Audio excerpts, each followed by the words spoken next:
Straight out the boot room to Wembley, our second home. We come to conquer, no, we never walk alone. We dominate, the cream of the crop, drawing all our strength from the roar of the cock. It's all for one and one for all. Pass a move, we're talking total football. Here we go again, Roy's red machine. Liverpool, the greatest team the world has ever seen.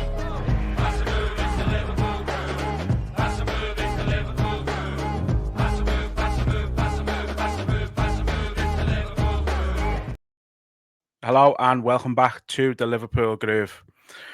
I'll be honest, I'm running out of positive things to say about us now. Like, we're getting beyond the joke. We're just an absolutely magnificent football team at the minute. Just saying, before we went live there, like, the game itself was fantastic. The way we controlled it was perfection. And I went to say to Jay, like, City had like a 15-minute spell of the game, but they didn't. They had a 15-minute spell where they had a lot of the ball, but that's it. They didn't do anything with it.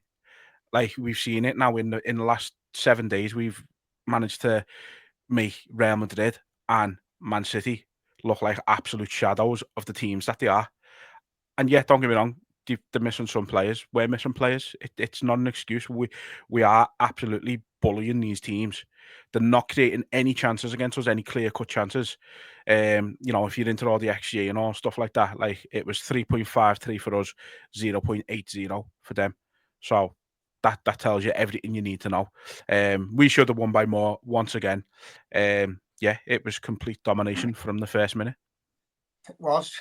I can't get my head around it, really. It feels like it's just too good to be true. And game after game, everyone went on about that 10-game run, and that's over now. We've come through it with only one game where we haven't won, and that was a draw away to Arsenal, which in itself is like a brilliant result. Yeah. But to just brush Real Madrid aside and then play Man City, and I know they're having a torrid time and confidence is out the window and that, but they're the games where you drum everything into your players. We've got to turn it out now or it's done. And we brushed them aside. We made Haaland look like he'd never kicked the ball before. Van Dijk just, not even on the top of his game, didn't really have much to do. But when he was called upon, just made it look so easy. And it was like he was playing against kids in a competition. He just made it look a piece of piss.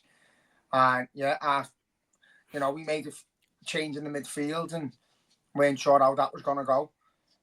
But every single player, absolutely magnificent. Darwin Núñez again, absolutely killing himself for the cause, for the bird on the shirt.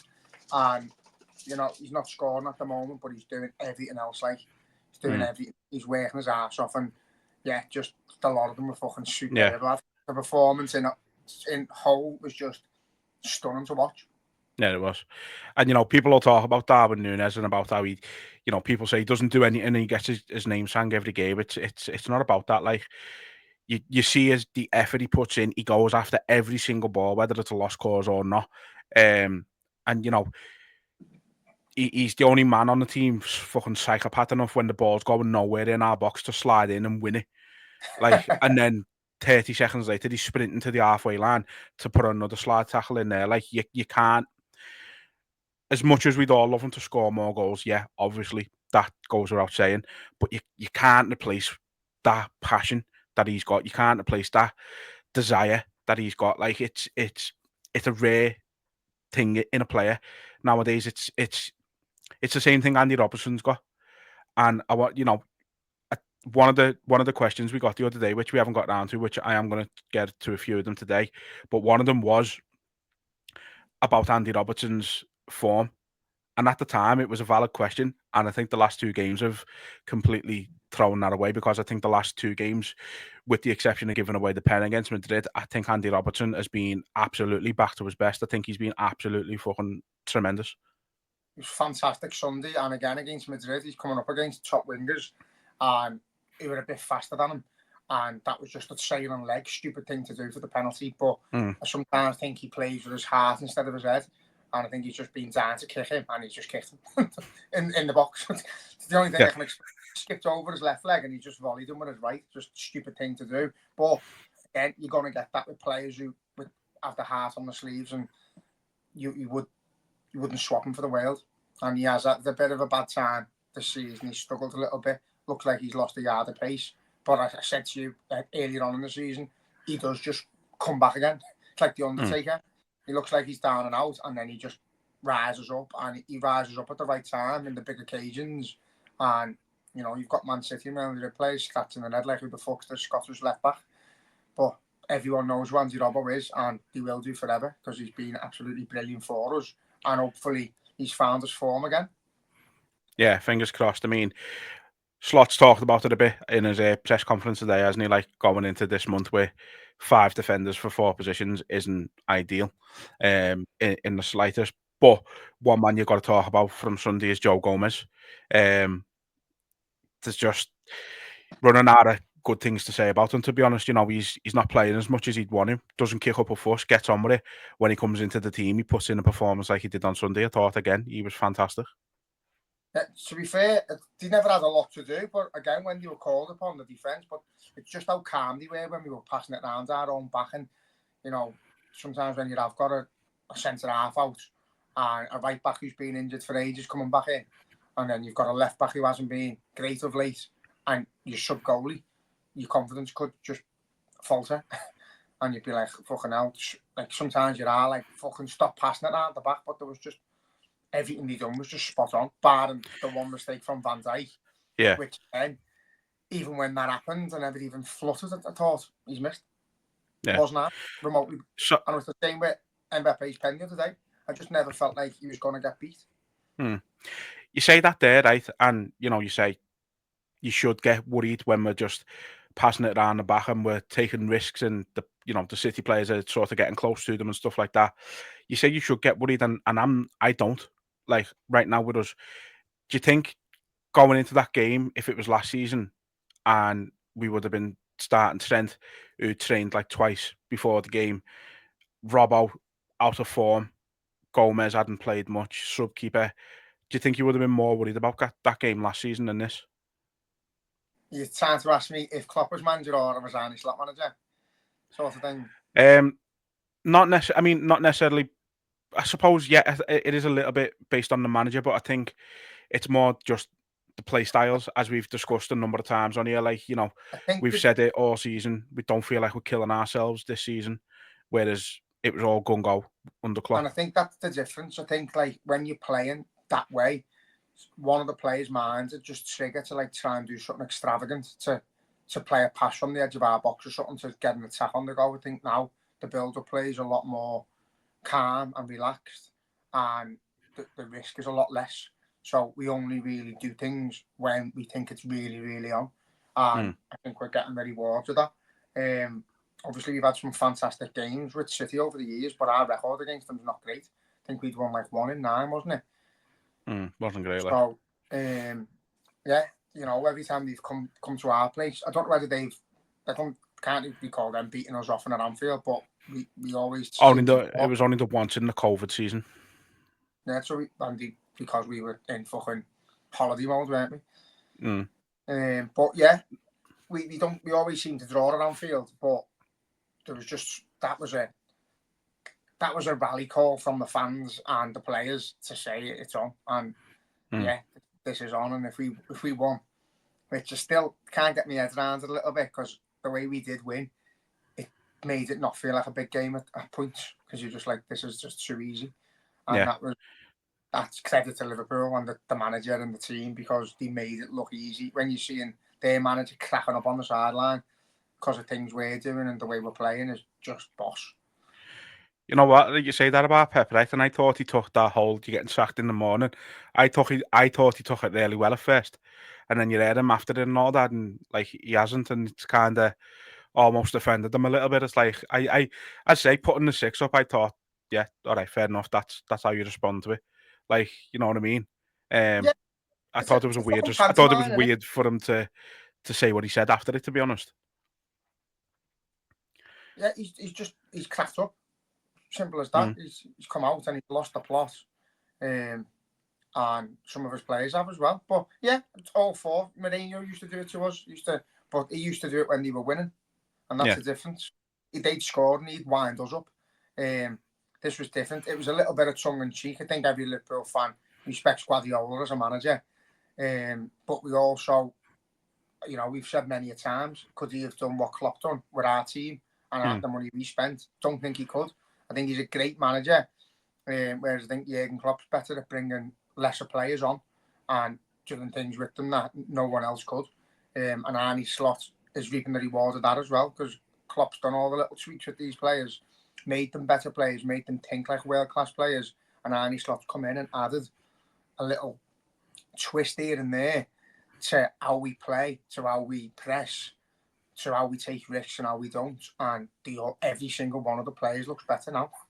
And that's crazy to say. Like, fucking, it's mad, lad. They all just look so happy to be there. They look like they're really enjoying the football. And it's dead easy to enjoy your football when you're winning. But we're winning. So just long may it continue, because they're all playing with a smile on the face. Now they all believe, every one of them players now believes that league title should be coming to Anfield.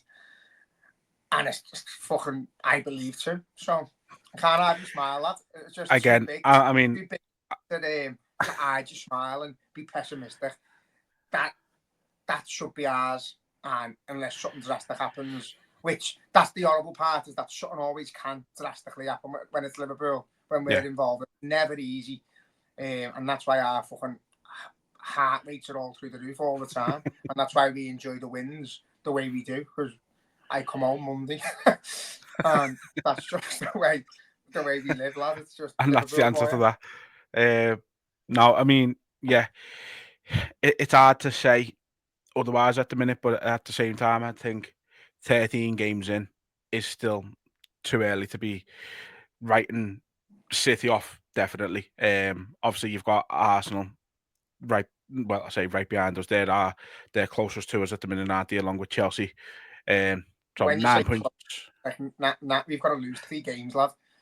Like, that's what I mean. That's why I didn't want to say the nearos. That's why I said they're the closest to us. Can happen, but I couldn't give a fuck what Man City and Arsenal do now. If we keep winning games, then it's ours. So, you know, if we go through a spell where we lose 2 games and we start looking like we're going to fall apart a little bit, then you start panicking. But till then, there's literally no signs of that. And I've just got the confidence in Arne Slot to say, you know, if we do lose a game, he's still fucking seething over Nottingham Forest. And that's literally makes no we're difference. Going to play like... Yeah, sorry. You know what I mean? He's still seething over that loss. It's killing him. That he can't overnight. He just sees Nottingham Forest, and I think that's why he has made this team go a little step further, because he's not just over it. It's got to him, and he's made sure it happens again. And fingers crossed it doesn't happen again. But just, you know, when we go to the City ground for the reverse fixture there, he's going to be bringing out fucking prime Gerrard, prime Messi, prime fucking R9 and everything. Like, he's going to make sure we put about 6 past them, just for ruining but it's mad, isn't it? And I think, again, you go back to the Forest game, that has been the sort of the catalyst. We've gone, right, okay, we've seen what doesn't work. Let's not do that again. Let's go on this run, and that's what we've done. It's another thing we've spoke about a few times is this whole, we are still seeming to have a lot of games where we're playing well for a half and not as good for another half. And then I think the last 2 games hasn't been the case. It's almost like we've known that we needed to sort of step it up a little bit for the opposition, make sure they don't have a look in the game. And it's obviously worked to perfection. You know, the City game, you said it to me just before we come on. I think City had about 10% more of the ball than us on Sunday, but they done absolutely fuck all with it. Like, they didn't create a single good chance in the game. I think their only shots on target were that one when Van Dijk's made a mistake and Kelleher was right there, and I can't remember the other one. The only thing I can think is I think there was a moment, I think it was Ruben Diaz had a shot from outside the box and it's hit Haaland and then has just kind of rolled into Kelleher like dead faint. So I'm not sure if they were counting that, because it said Haaland had 1 shot on target. So I'm not sure if they're counting that. But if that's all we can limit City to, then we're sound, aren't we? You know what I mean? And lad, I'm not being funny. They've got Rodri out, and they've got something. The players that are playing for them would start 9 times out of 10 anyway. So they've got a few injuries. So have we. I think if you go like for like, I think we had more.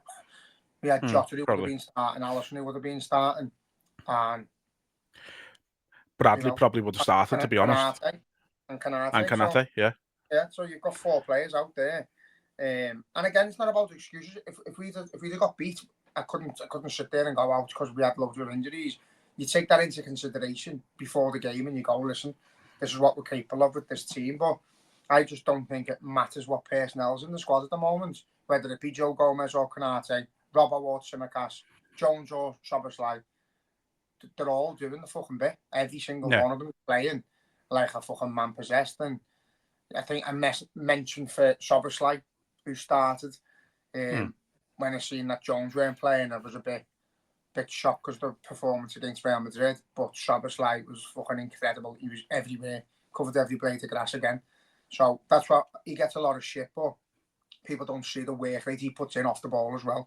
He's the one player in the whole team who is constantly running. He's the presser, and he's got to just continue to do so till we get the ball back. And it's a bit hard watching him run down sometimes, but he just does it non-stop. You can see he's building in confidence, though. Like, I think at first, again, I think we all sort of over expected with him because of the start he had when we signed him last season, and it's kind of been his detriment in a lot of fans' eyes in a way. But no, you can see he's building in confidence, and yeah, he's a workhorse, and you need one of them in the team to, if you want to go on and win stuff. You know, you said it before. He's reminds you a bit of Gini Wijnaldum in that sense, is in the fact that you don't really notice him when you're watching the game on the telly, but when you're in the ground and you're watching the game in full, you notice players like that, like Wijnaldum's, like your Szoboszlai's, the ones who just put everything on the line for the team, kind of thing.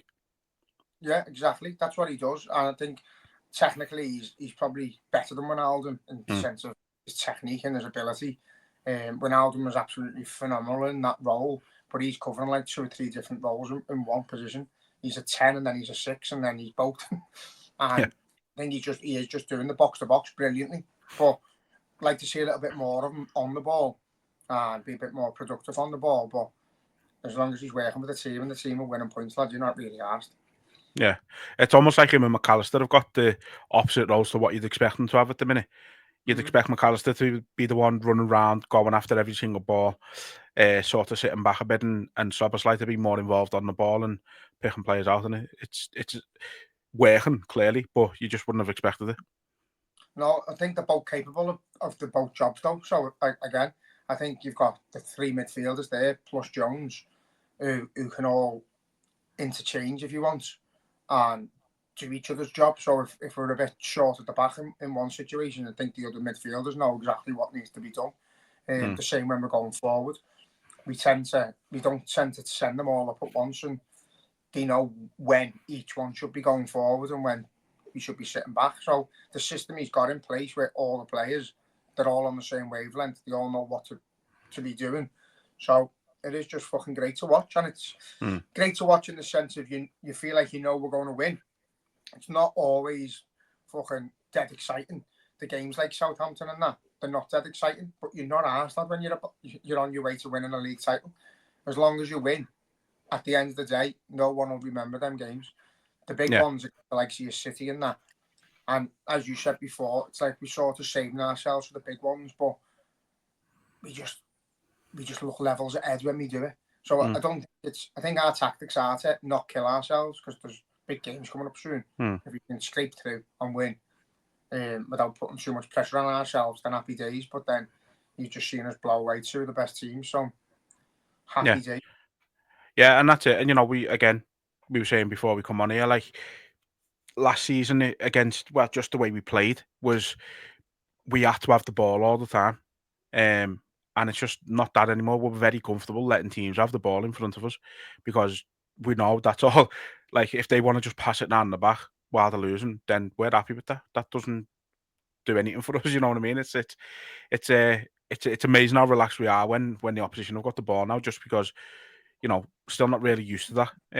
After 9 years of Klopp, we're not used to just letting teams come to Anfield and have the ball come, and even when we're going away to places like Southampton, like even then we were just letting them have the ball as when they wanted it because we knew we'd break them down when we eventually got it, kind of thing. It's so perplexing watching it, kind of thing. But it's just again, it's working, so you don't care. But it's just so interesting. It's a completely different conversation. If you're playing Southampton, you're letting them have all possession, and then you're playing someone else. So you're fucking playing Fulham, and you let them have all the possession, and then you have Man City at Anfield, you let them all have the possession, and you lose all the games. You're having a different conversation, saying why the fuck aren't we going on the front foot against these teams at home? But when you're winning the points, you're not asked. You couldn't care less. Don't overanalyze things when you're winning. And I couldn't care less how we play as long as 3 points go on the board. And it's not as if we're like fucking Chelsea under Mourinho where we sit in and we set up traps and then we get, we're just dead calm, dead relaxed. And I think the self-belief in ourselves, in our players and the manager, that they are going to score 1 or 2 goals. Even what was the game the other week, lad? Was it Southampton where they scored and we went straight down the other end and scored? Might have been, yeah. Just like we turned the gears up 3 notches, scored a goal and then sat back again. And it's just like that's just what we're capable of doing. They're capable of going through the gears when it suits us, and they're quite happy to sit in 2nd gear, let you stay in 4th gear for fucking half an hour, and then we'll go for 5 minutes. Yeah, it's mad. I think even like the Brighton game at home when we were losing, we didn't score. It wasn't like they scored straight away and then we did, but it was when we scored 5 minutes later, we were 2-1 up. Like, and that's what we're capable of. Salah probably didn't have his best game in terms of overall impact, but then that pass he puts in for the goal, just out of this world. Fantastic pass by Trent to start it all off, and to just have that awareness to wait, see that Gakpo's running in and bend it around the defender and past the keeper for it to just hit him. Like, no other players trying that in the league. How's he like, set up an open goal from there? I have I don't know. I've watched it over and over and over and over again, and I just can't get it. Like, how he's made it. Makes no sense, does it? It's just bizarre. Like, even the thought of trying to get it through that many bodies to that part of the pitch, and he made it look so easy, effortless. Lad.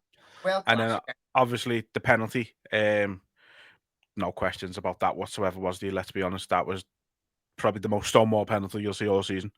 My nerves were shot, and then you've seen Mo Salah just doing keep-ups. Just not a bit phased. Just stood there to keep-ups. And you're like, as soon as you see him doing that, you're like, all right, trying. Yeah, I settled down then. Fucking hell. That's it. We're just in this little bubble at the minute.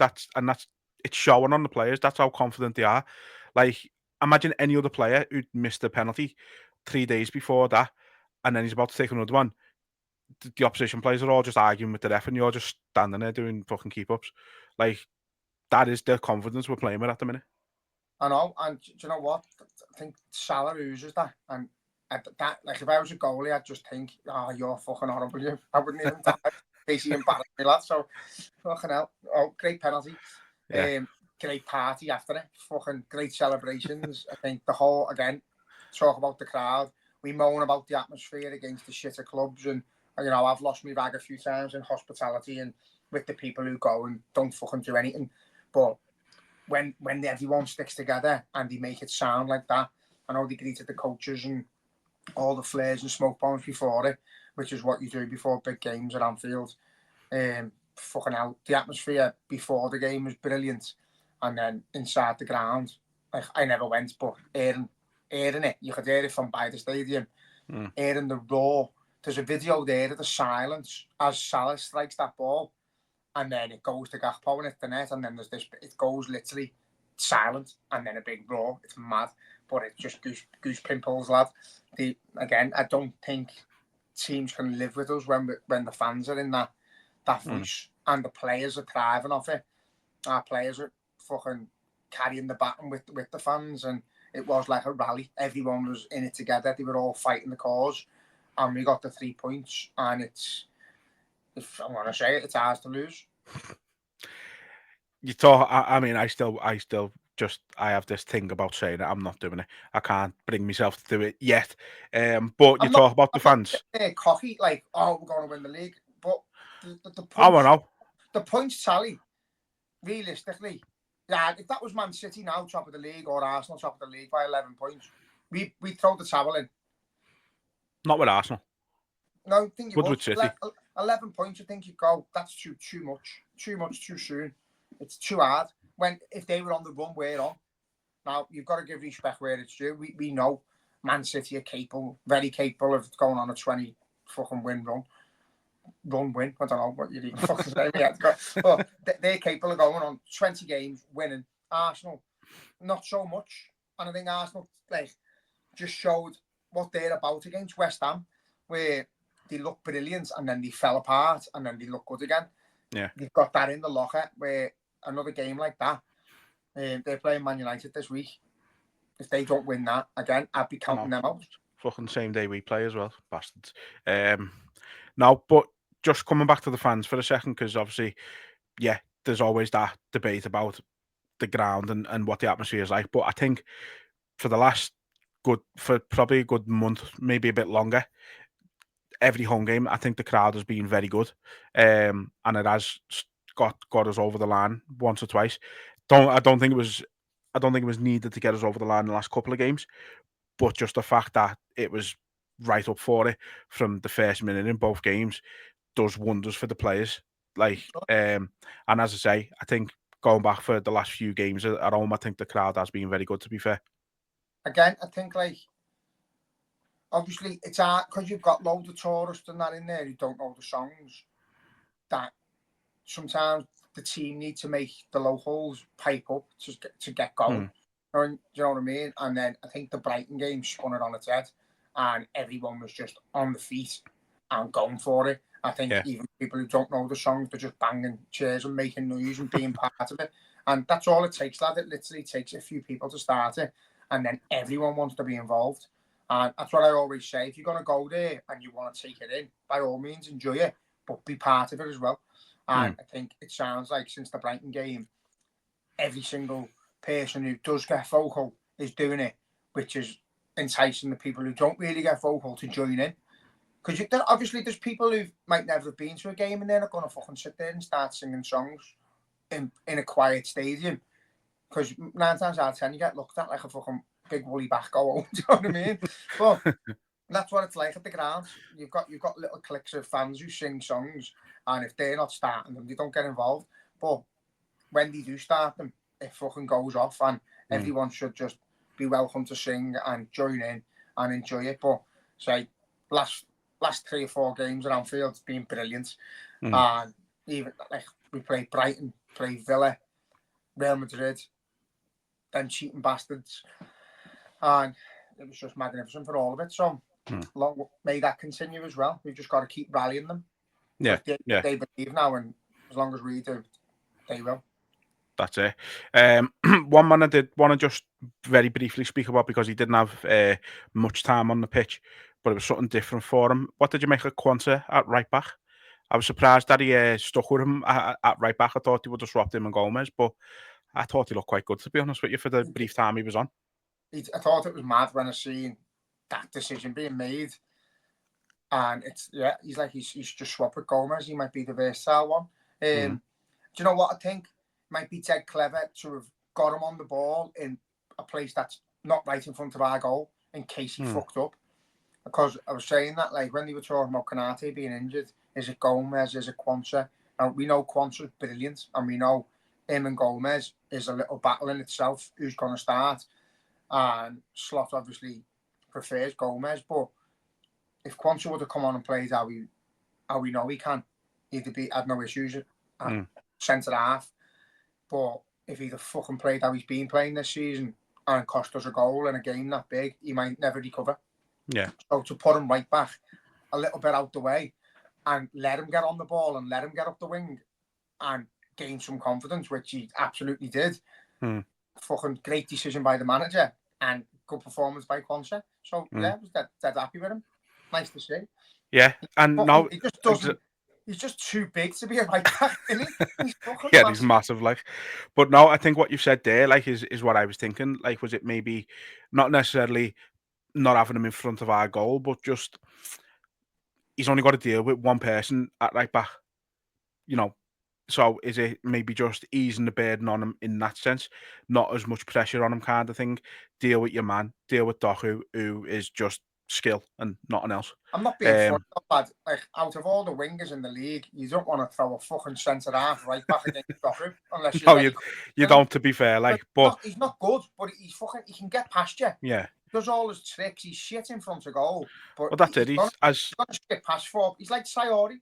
He'll skim well, past no, four that players. someone said it today. Like, he's like Alan St. Maximin. Like, he looks boss on the ball and he's skillful and he'll beat a man, but he'll end the season with 8 goals and assists. Yeah, like it's.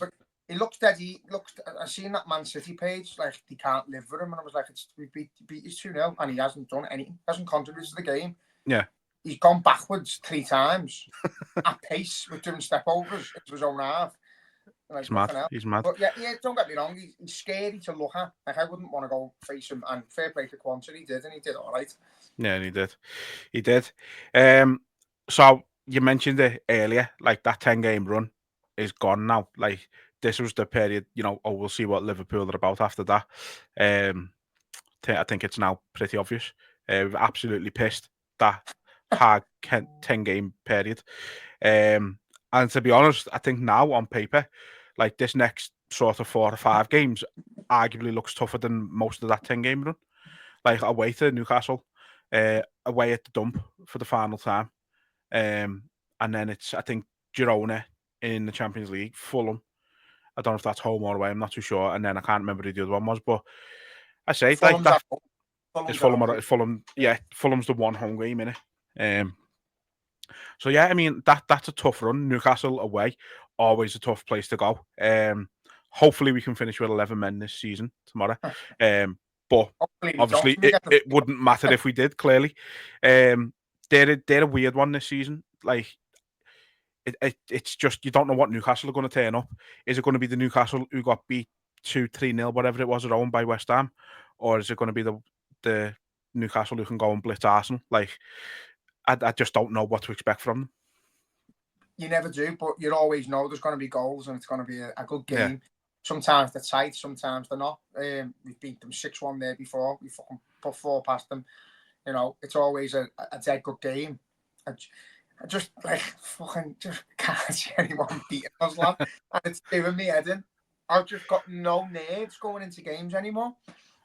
Like, even situations like where you're seeing Mbappe coming at you, and you're seeing fucking Haaland glancing towards our goal, and you're just like, not asked.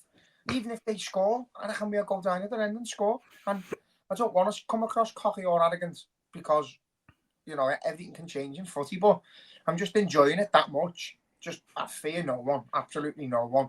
I couldn't pick a team that I'd say we'll lose points to them. And if we can get, I think if we win, if we get 6 points out of our next 6, I'm done. That's all I'm saying. If we get 6 out of the next 6, if we win away to Newcastle and away to Everton, I'm done. We're practically halfway through the season. We'll be 11 points clear of the league.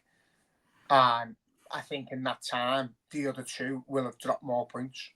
At least what might drop another 2 each or something. But, time will tell. I'm just dead confident. And again, you're watching Arsenal the other day absolutely obliterate West Ham with a bit of luck on their side and West Ham being absolutely piss poor. But as soon as you have a little go at them, they crumble as well. So I just think remember when we used to moan about teams having no respect for us and all the respect for Man City, and they just bow down? I feel like that's what's happening now. I think no one respects Arsenal or City or us. I think everyone knows that on the day anyone can beat anyone. So why not just be brave and go for it? And teams are starting to just, like, not look at who the opposition is anymore. They're just playing their way. They just continue to play their way, and that doesn't benefit the likes of Man City and Arsenal because they need teams to fear them, to get in behind and to punish them and no one's that arsed anymore. And again, hopefully that continues for the remainder of the season. And like the season we won the league, it was nearly wrapped up at Christmas. So fingers crossed it's the same, lad. Yeah. No, I mean, I've always said it. City have never liked it when other teams like actually go on the offensive against them, and no one ever did. Like you said, we've all said it for years. You know, they play us and put the best performance in of all time, and they keep it at turning to fucking prime. You know, fucking Casillas, prime fucking Buffon, whoever you want, and they'd have the game of their life, and then the next game they play City and just fucking bend over and spread their ass cheeks. And it's just not happening anymore. I think people can see the weaknesses in City's team. You look at no Rodri, obviously is a huge miss. De Bruyne can't get up to speed at the minute. Kyle Walker is just not it anymore. I don't think he ever really was. He was just rapid, and he's not that anymore. And that's a weakness. But as someone pointed out, to be fair, we always seem to target Kyle Walker, even when he was fucking rapid. Like, we target their right side all the time. Like, I've never rated them, to be fair. The goalkeeping situation, again, never really rated Ederson. Fantastic with the ball at his feet. As an actual goalkeeper, I don't think he's that good, in all honesty. Yeah, he would. Well, he fucking. I'm sure I seen something where he played him in midfield in like for half a game in one pre-season or something like that. Did. Like, but that's the thing. Again, he's fantastic with the ball at his feet. His distribution is next level. It really is. But if you're having a shot against him from 20 yards out, like I'd back, you'd back yourself to score like against them. Ortega, I thought would have been a harder testing goal for us on Sunday. Turned out he wasn't in the end, but I mean, that's just because of how good we're playing at the minute. That had nothing to do with him, but I do genuinely think, just as an actual goalkeeper, Ortega is better than Ederson. But teams are looking at it now, and they know, as I say, the weaknesses are there. They're having injuries all over the place. It could be a bad season for them if they can't turn it around. Like, I've been expecting them to win every game except us, to be honest, though. Like, in this run, I've expected them to turn it around every single game except us, and I expect them to turn it around against Forest. But then Chris Wood's going to score a hat-trick, so it won't matter. Well, that's the thing, though, is again, you're looking at Notts Forest and you look at where they are in the table. I don't think Man City will fancy that, because they're gritty and they're going to grind, and they're not a great football team, but they do what they need to do to win. And I think they will. They'll go against Man City with a plan. And, we could sit here next week and go, well, fucking hell, yeah, it was 6-0 City. And they are capable of that. But I think Forest have got something in there, like, where they're not going to be scared of Man City. They're not going to be scared of us either. They beat us. So, these teams have got to have belief in themselves. And that's where it does get hard, because there's no easy games. There's literally no easy games. But the games we usually struggle in, we seem to be getting through. The big games, we're actually just taking the piss in them. It is a little bit scary how good we can be. And, I was listening to Ali McCoy the other day when we were playing Real Madrid, and he was saying they're not even at the best yet. So imagine them when they get good, because they're not even at the best. He's been here 6 months. Like, it's fucking petrifying what we could achieve. Like, yeah, the dreams are, the dreams have never really gone away. We've been so lucky to have Jurgen Klopp, and you go through that fucking depressing mode when you know he's going, and you can't ever see it up. You've got fellas like Midar who've seen Shankly walk away and Paisley walk in, and then him go and Fagan come in and Dalglish, and the club always continues. But for us, Jurgen was our Shankly, and to think of a world without him and smile again was fucking mad. And then Arnie Slot just come in, he's just being himself. He's making little jibes at other clubs, and he's having a bit of banter with the media and that, and he's winning. And again, straight away, he's getting more and more like one of us. You can see the first goal we scored, it was a little bit about, woo, we've scored, and now he's giving it. Do you know what I mean? He's propping up for it. And again, credit to Arnie Slot, because he's made a fucking lot of unhappy people dead happy already. And if it can continue like this, mate, then we are going to reap the rewards of the foundation Jurgen left. And Arnie Slot will be the Bob Paisley to the Bill Shankly. And if that happens, you could be talking another legend in the making. Absolutely. It's funny, isn't it? You talk about, like, you talk about your dad, and he's seen Shankly go, and then Paisley come in, Paisley go, and Fagan, and all that. And then we've seen Rafa Benitez go, and fucking Roy Hodgson come in. Like, it's not comparable, is it? Let's be honest. Like, we've got every right to be skeptical about stuff like this. We went from Rafa to Roy Hodgson to Kenny, who, brought a little bit of it back, to Brendan Rodgers, who was exciting, but overall actually shit. And then get it right with Jürgen. It's like we had a tough time. Like, it's been hard for us. We haven't had that same joy and success as your dad did. It's mad though, because like think back to when I was younger. I think even Souness won a cup. I think he won the FA Cup.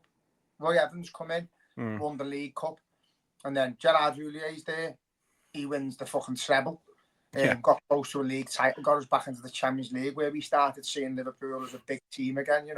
Beating Roma and that big games, and then Rafa comes in, European Cup. So we haven't done too bad, lad. Have we? No, we haven't. When you but no, as I say, we haven't really been the dominating force ever in our lifetime. There's always been a Man United, an Arsenal, Chelsea, a Man City. But for that period under Jurgen Klopp, when we won the league, the European Cup, the World Club Cup, for that 18 months, we were just the best team in the world. And if we weren't up against cheating bastards week in, week out, I think we'd have won a lot more, and his legacy would go down in terms of trophies as better. But again, it's not always about the trophies. The memories we made, the journeys we went on. When we got so close, we never, we lost the league title by a point when referee decisions go against us. Cup finals where we've absolutely pulverised Real Madrid and we've won 1-0. They're just what makes you a bit stronger. You've got to lose to win, and you've got to lose to accept success. So, for all the losses we've had, the success feels 10 times better. And based on the feeling that we weren't going to be this good this soon, I'm going to enjoy every fucking win like it's our last. Yeah, absolutely. No, couldn't agree more. As I mentioned, it is a big week. We've obviously got the derby on Saturday, which I'm working for, and I want to kill myself. No, I don't. I'm not going to say that. How are we? No, it's just you know what? I tried to get it swapped in work, and just no one would fucking do it with me, and so it's knobheads. I hate them all. So yeah, I've got to fucking sit in ours with the telly on mute, watching it, not reacting to the goals because I'll probably be talking to some fucking divvy on the phone. It's going to be just torture. Fucking divvy. So he's making phone calls when the derby's on. People not from Liverpool, like I know, yeah. Don't you know? No, so yeah, I'm looking forward to it still, but it's just not going to be the same. But we are going to do another one, probably Thursday, to talk about that in depth. So if you're open for it today, don't worry. But yeah, it's, as I say, it's just the start of another tough period. I like Arne Slot. He's not overselling anything. He's just saying, well, yeah, we've got to win. We've just got to carry on. We've got to play the next game. He's downplaying everything a little bit, which I like. He's not putting any pressure on the players. He's not putting any pressure on himself, really. The media are always going to pile the pressure on the players and on the manager and things like that. And he's just not buying into it. Which I love. Like, as I say, it just eases the pressure on everyone. And he's talked to the English game so well. Like, I think you kind of touched on it there. Like, he really has, and you can see him now. He's starting to have that bit of banter with like some of the journalists as well. Like what he said today. Did you see that? Fucking hell, lad, he's mad. I bet he gets a fine for that.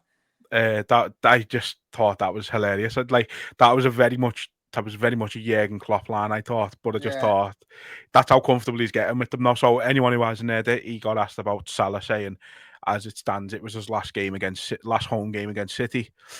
And so they asked Slot about it, and he said, maybe Mo knows more about the 115 charges than we do. Maybe he doesn't expect them to be here next season.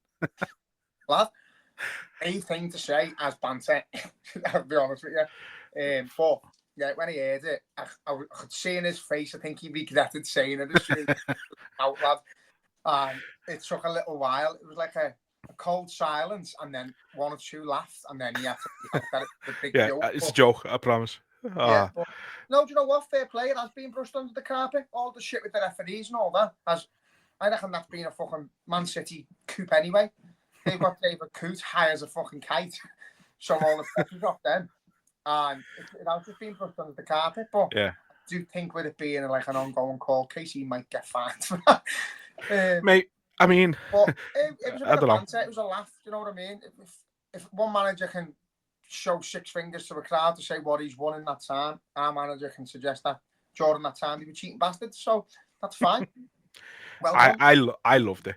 I thought it was fantastic, to be When honest he with you. heard So it the first time, I was just like, I thought that's a fucking good plug. That like who's made that, and then literally seeing it again on a different angle, and then a different angle, and then like bigger outlets started putting it, and I thought, fucking fair play, lad. But you can see him he sort of winces himself, doesn't he? And he's like, yeah, should I have said he's that? kind of gauging the reaction, wasn't he? Because no one Yeah. else really laughed that much. He was like, okay, shit, I best say this was a joke. It was a joke. Imagine you'd have just heard Jurgen Klopp's big German laughing from the back of the room. That would have made it even better, wouldn't it? But now, as I said, the way he's integrated into the English game, even I think he done an interview. I think it was at Old Trafford, and he said, like, does anybody ever listen to Carragher kind of thing? Yeah. Like, he's having a laugh at them straight away, and that was his third game, so he's got a he stuck to personality, it well. and he actually looks like he enjoys talking to the media. I think Yeah. he's a bit of a talker, isn't he? I've said to you loads, he needs to stop telling everyone what his tactics are and why. But again, I think his tactics change that often, that we haven't actually got our own system. I think he just plays to what he's up against. And so to be able to do that in such a short turnaround, when like you're playing on a Sunday, then a Wednesday, to analyse and change your system to suit the team you're playing, not suit us against the team we're playing. I just think that's like an outrageously good thing to do at this day and age, because most managers have a fixed way of playing. He tweaks every week. Yeah. No, it's an exciting time to be a Red, isn't it? So, like I said earlier, I do want to try and get to some of these questions before we like go on and on and on like we always do. So none of them are really, specific to any particular game and anything like that. So they all still are relevant, although the opinions on these might have changed since the questions were asked. So, finish off with a few that Kev asked that I didn't get around to. So someone we just talked about before, this about Szoboszlai. And again, your answer might be a bit different now than it was a couple of weeks ago. Does Szoboszlai have a long-term future with us, seeing as how his form has been so poor for so long? He worded that awkwardly. And I think, the answer for me was always yes to that, to be honest. But I think he's proven more and more. He's growing in confidence, and I think he's absolutely massively got a part to play for this club for many years to come. And again, like you said before, I think if we can start getting him on the ball a bit more and letting him show what he can do, and showing his technique and his goal scoring prowess, and start creating goals and stuff like that, then it's fucking a sensational player if you can get the absolute best out of him. Yeah, lad, we've seen, obviously when he come in and he took the number 8 shirt and he was playing the way he was playing, and he did have every little bit of aspect of a Gerrard about him.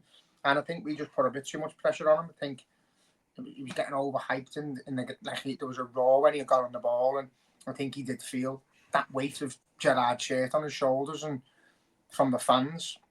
I've said to you, went to like a Jan Mulby do, and you've got John Barnes trying to get raffle tickets sold for one of his shirts, and he's saying himself the new Steven Gerrard. He's the closest thing to Gerrard, and you're like, too much too soon. Like, he's only played a couple of weeks. Yeah. And don't get me wrong, I said it myself. I fucking sat here and smiled and said he's the closest thing with the ball at his feet to Gerrard that I've seen. The way he strides through the middle and the elegance of him, he's got it. Saying Steven Gerrard's a fucking big deal, like, because he's the best midfielder to ever grace the league. So it is big shoes to fill, but that's just the way we are. We have to compare to everyone, don't we? But yeah, do you know what, lad? He's, again, you can watch him from two ways. You can watch him from inside the stadium and watch him absolutely killing himself to run round and work for the team, or you can watch him on the telly and see little snippets of him where he's not really involved, but he's constantly involved. He's always pressing their defence. He's always making them kick the ball long because he's running at them. So as long as he fits into the team and we can sort of build around him, then there's obviously going to be a place for him. He has just got to improve in his terms of going forward, just getting a few more assists, getting a few more goals. But, you know, lad, you talk about Jurgen Klopp's side again. Gino Ronaldo never got many goals. Got ones that were massively important, but he didn't get many goals and assists. He was just in there like a massive cog in a big machine. And if your other players are scoring the goals, then it's not a necessity for your midfielders to be doing it as well. So I think at the moment, our front three, whoever's on the pitch, we're getting goals from that part of the pitch. So don't worry too much. Yeah, I agree. Next one is about somebody who come back from injury on Sunday, Harvey Elliott. It was great to see him come back on, even if it was only for a few minutes. But someone we were both raving about a lot last season. So Kev said, how do you see Harvey Elliott contributing to the team, considering how stacked we are in forward positions? It's difficult. It's hard because you can't just throw a kid in or a player in because they're fit again. I've said this about Trent, I said this about Alisson. I think he was one of our starting players last season. Done really well. I think we were better with him on the pitch when he played in that midfield role behind Salah as opposed to on the right wing. But it's a long season ahead. It's a long season. So there's going to be spells where he has to play. Maybe this season with the length of the injury, he's going to be League Cup, FA Cup, Champions League games when we know we're secure and get him back to match fitness. But you can only get match fit if you're playing games. So he's going to have to just ride the wave for a little bit because you're not changing that team for anyone. But I think you can rotate in McAllister and Szoboszlai if you want with Jones. The four of them can interchange in games and come on and show games up and that. So I think he will get minutes. We've just got to make sure he comes back the same Harvey Elliott that got injured.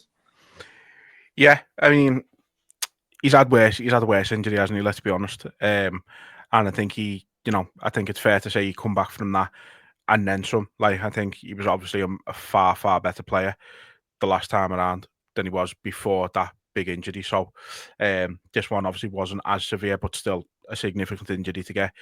Yeah, I mean, I think you're like me, seeing more of a midfielder, as you said, than a winger. But it's nice to have that versatility. I think Slot really likes that in players, having that versatility. So the fact that he can sort of play all across the midfield, probably not so much as a six. I wouldn't necessarily want him in front of the defence, but yeah, it's nice that he can play sort of right in the middle. He can play just behind the forward. He can play on the right. He's not the quickest, but I think he's smart. He's a very smart footballer. Knows how to sort of work the ball well. Knows how to work the space well, kind of thing. And he's a proper talent, isn't he? Let's be honest, he's a proper talent. So I think it's important we do give him minutes this season, but like you said, it can't be just because he's back. It's got to be either he deserves a chance, or we've got an injury, or we've got a suspension or something. He seems the best fit for this. It's got to be something like that. It can't just be a case of right, you're back, in you go. Because the midfield at the minute is functioning far too well. And I like that he didn't bring up Gravenberch because he's the one who can't come out the squad at all. No, that's literally it. He stays in that number 6. That's his position. Yeah. And then I've got no qualms with Endo playing some games when Gravenberch needs a rest. There's not an issue with Endo. He's done nothing wrong to not be in the team. Just Gravenberch is used a little bit more. He's a bit more forward thinking, can get us on the ball rather than just defending. And he's doing the job absolutely incredibly. I think he's at this moment in time, there isn't a better number 6 in the world than him. Yeah, I agree. This question I really liked. I thought this was a fucking very good question. What would have had more impact, Salah, Mane, and Firmino in Rodgers' team, or Suarez, Sturridge, and Sterling in Klopp's?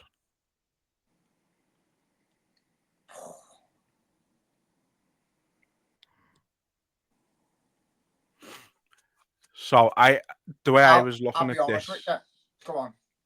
I was just saying, the way I was looking at it was not necessarily looking at them over the course of just looking at the players in the time they were at Liverpool, and I just think that front three, Salah, Mane, Firmino, was the best front three on the planet for 2 years at least. I just don't think, as good as Suarez was, as good as Sturridge was for that one season with Suarez, and Sterling was effective for us, I think the Klopp's three in Rodgers' team, the way we were it was very much, we'll score more than you. That was the only approach. We would I think they would have both. Salah would have broke Suarez's goal scoring record that season. He would have broke it then by far. I think he would have been hitting close to 40 goals in that team. Just the way we were playing, the way it was just attack, fuck the defence. It would have been it would have been mad. We would have been winning games about 7-5. Like, don't get me wrong, but it just I think just about they edge it in Rodgers' team for me. I'd agree, but I'd agree for a different thing. I don't think Klopp would be able to cope with Suarez. Suarez, the way he was mad, and Sterling, the way he was arrogant and a little bit rowdy, and Sturridge never wanted to play. So I think he'd have had a personal issue with the three of them at some point, and it would have failed. Because Sterling was just had this arrogance about him, strutting around the pitch, didn't really work hard. Suarez was a mental case, as good as he was, and Sturridge you had to beg him to play. So for that reason, I think there's no chance of them ever playing under Jurgen Klopp. Sort of like Balotelli. I think he come in and he went, you're gone. Yeah. Fucking look at him. He's just like, you're not playing. But the others playing for Rodgers. And again, Rodgers gets loads of shit because of that season when we failed. But in our lifetime, again, even though we've had Klopp, it was that season they were unbelievable. It was so exciting watching. You've got to give Rodgers credit for that. The reason I don't like Rodgers is because he's just a bit like a fucking slime ball to me. He just said the same things on repeat, and you get to the point where you are just trying to replicate Bill Shankly, and you're fucking not unlike him. So go away. Yeah. No, that season, don't get me wrong, 13-14, one of the best seasons of my life, just in terms of the overall excitement of it and the unexpectedness of it. Like, I think the season before we'd finished like 8th or something, didn't we? We weren't even in Europe. Like, so then to be going toe to toe with City the way we did, was just completely unexpected. And like, for us personally, like, if you weren't at the match, then we'd be in the where were we going? The Sandon, man. We were going to Sandon every single game without fail. And it was a good time. And I think because it was so unexpected, there was a proper feel good factor about it. Like, as much as there was when we won the league a few years ago, like, it had that same feeling, but I think it was just completely out of the blue. So we were just enjoying it for what it was.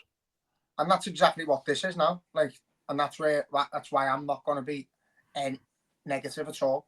Like, I think I'm going to similar conversation that we had last season where we built a new team. We were overachieving. We had the conversation about this time, and we went, listen, if we go on to win things, fucking, we're on for the quad. If we go on to win them, absolutely amazing. If we don't, and we get back in the Champions League, and we have an half decent season, we're all going to be happy anyway because we fell out. We've had that drop. Yeah. So we can just get back to that, and we did, which was fucking sound. This season, we were expecting a massive drop in the way we were playing, and it would have been no disrespect to Arne Slot if we'd have finished outside the top 4, because it's a fucking mountain of a task to come in, not really make any signings, and replace Jurgen Klopp. But again, he fucking took the baton and ran with it. So I'm going to enjoy every single win like it's our last, because I really am going to just enjoy it, and hopefully they just keep coming and coming and coming, and come May, we're fucking miles out the way. Yeah, I agree. So that's that finishes Kev's questions off. coming on to your little Jedis, we've only got 2 left from him. One is your typical, your little Jedi question. One's a bit more serious. So we'll obviously start with the typical one. David Cooter's talking shite on another video.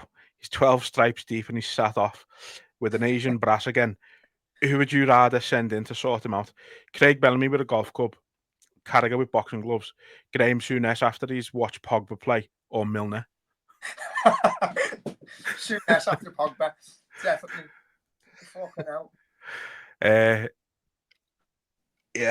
Yeah, I think it's got to be Souness after he's watched Pogba play, because I think, you know, if Craig Bellamy couldn't even leave a mark on Reset from it, then I don't think he's got much chance with coked up David Coote. Yeah, it's got to be Souness. It's got to be Souness, definitely. But only a little Jedi could think of that, couldn't he? Let's be honest. Carragher with boxing gloves, I don't think he'd touch him because it's still under sky. So he would. They'd be sky boxing gloves, yeah.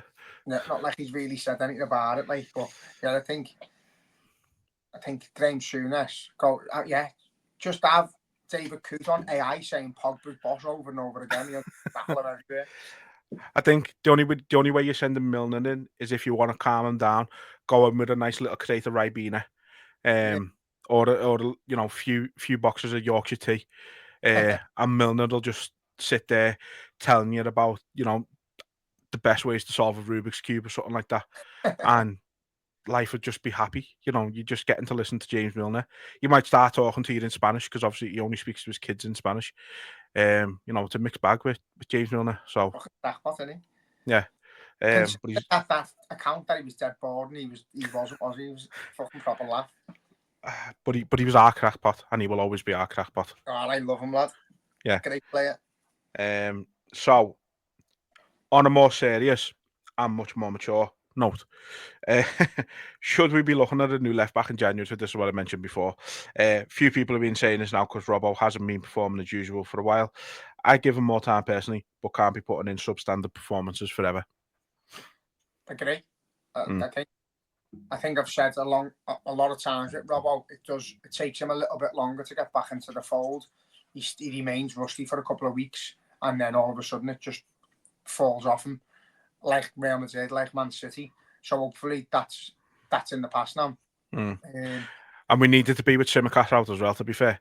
You know, City could have been a game where we know Slot, I've said it, that seems to be the position he's like to rotate the most, is left back. And I think that could have been one where he could have rotated if Tsimikas was available. So, you know, with him not being available, was at Anfield in a boot, wasn't he? Yeah. And Konate was there in a knee brace, so that's always a positive sign. So yeah, no, we need him to be the Robbo we know he can be, and the last 2 performances, I think, hopefully, like you just said there, is the start of that for him. There's only been 1 or 2 games where he's actually it's like he's been targeted and he's struggled. But again, it happens on both sides of the fullback at the moment. Not at the moment. It's happened in the past where Trent's been targeted or Bradley. And now left back's being targeted, but you know, Real Madrid tried to and Man City tried to, and he couldn't get past him. And he's getting the ball, like Conor Bradley, he's getting on the ball and he's wanting to keep hold of it and get up that wing and make us attack, put us on the front foot. So you need to keep him in the team if he's going to perform well. And hopefully, as I say, the last 2 games are the pedestal for him to get on and fucking stay there. Well, I think he's the epitome of Liverpool in that sense. I think, you know, people were saying the other day, if we lose our 2 cup games or something, we'll have a 2-week break in somewhere along the season. It's like, we're shit coming off long breaks. Like, and I think Robertson's the same. Us as a team need momentum, but I think Robertson needs that momentum of keep playing and keep playing and keep playing. If you play him a game and then drop him and then bring him in again and then drop him again, he never gets that momentum, and that's why I think his performances have been viewed as substandard this season. But then you see he plays 2 games in a row and he's been back to his best. Yeah, big teams need to be playing, and don't care what anyone says. I don't think any player in that team, whether we're playing Accrington Stanley, who are they? Whether we're playing Accrington Stanley or fucking one of the top 4 in the league or the champions of Europe, they all want to play. They want to play every game. I don't think any one of them are going to sit there and go, oh, it's Accrington Stanley, let's get a break. They don't want it. They want to play every game because it's momentum building. And the more you play, the more your momentum builds and the bigger your confidence grows. So I think, obviously, he is going to rotate. But I think if he was to ask every single player, do you want to play or not, they'd say yeah. Yeah, of course they would. And that's what they're built for. They're built to play matches. They're going to get tired. It's the job. Oh, I sound like Roy Keane. You're celebrating, but it is. It's the job. The job's to be fit. The job's to be athletes, and the job's to win football matches. And you know, when it gets to a point where the levels are dropping because of fitness or fatigue or whatever, then you've got to have the players to bring in and rotate. And obviously, if Simicast was out for a long time, I'd say yeah, go and get back up in January. But you know what we're like. We're not panic buyers. Simicast will probably be back by then anyway. Yeah. So I don't think it's a big deal. And I'm no doubt there'll be some kid in the academy that we haven't heard of. He'll come in and will be the next Roberto Carlos anyway, so it doesn't really matter. But again, you've got Gomez and Quansah who can play fullback now. So, you know, yeah. To be fair, lad, I reckon you could probably throw Endo in at fullback as well, and he'd do an half decent job. So, what's sad? Just versatile though. That's another good thing. It's like we've got no fixed positions, and I feel like every single player, as long as they're on the pitch, they're happy to do whatever the manager says and play wherever he wants them to. And that's, again, I think Klopp done that with Milner, and he wants to be a centre mid, and he told him, you know, and you know, you'd accept that, and you get a lot more game time under your belt, and you become a massive cog in the machine. And I think every single one of these players has got a job to do for us. Yeah, how did we last with Milner at left back for the season? By the way, that was a wild time. That But he done well though. I know we did. That's why it's wild. But when we stopped playing him, we missed him for a bit. It's what you need right now is a James Milner. When you've only got 5 defenders for 4 positions, you need James Milner. But no, look, we'll leave it there for today. As I say, big game tomorrow against Newcastle. Nearly forgot what they were called then. Like you said before, we've had some fucking absolutely fantastic games going to St James's Park. It's always eventful. Their crowd are always up for it, even if it's just noise. It's loud, and if nothing else. So it's going to be a good game. Hopefully, we're not relying on a Nunes masterclass to win it for us again. But coming from behind 10 men, don't want none of that again. But like you said, you just don't know where. You just don't feel a loss is coming from anywhere at the minute. So long may that continue. Yeah, I'm looking for. It's weird. You can't. Like you said, because the nerves aren't coming in. It's like the excitement doesn't feel the same. And like to the games now, it's like, yeah, should be a good game now. But like last season, I was like, this is going to be a fucking hard game. I can't wait for it. And I'm not feeling that this season. So I was like, yeah, should be a good game. It's like everything's just calm. I'm the same. I just feel, but I'm getting excited. Like I can't wait till the next time we kick a ball. Like just fucking boss. Just can't wait for the games to come round. Thick and fast. Christmas is coming, and you know the games are coming around the corner every couple of fucking days. And this is what we live for. This is what it's all about. It fucking always feels a million times better when you're top of the best league in the world and the Champions League and not looking like dropping any points against anyone. So, again, fucking just got to keep plodding on, lad. I'm not going to get over cocky or overconfident, but I just can't see anyone ever beating us. Simple, innit? We're just boss. And do you know what? Obviously, we know what footy's like, lad. We could play 3 games in 10 days and really struggle and have one of them swat of a times where you end up looking stupid at the end of it. But again, if that was to happen, I wouldn't fucking point fingers or anything like that. I'd be just like, listen, this season was always going to be a mixed bag, a mad roller coaster. My plans was to fucking get in the top 4 and maybe go on a Bosch Cup run.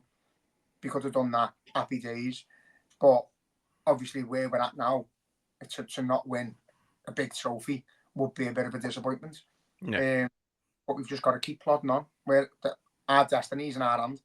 Yeah. It doesn't matter what any team does, what any other manager does, what happens to Man City, what happens to Arsenal. If we keep winning football matches, we get crowned, and hopefully we can. That's it, lad. That's it. So yeah, as I said earlier, we will be back on Thursday, hopefully, and we'll talk about the Newcastle game. Obviously, look forward to the Everton game.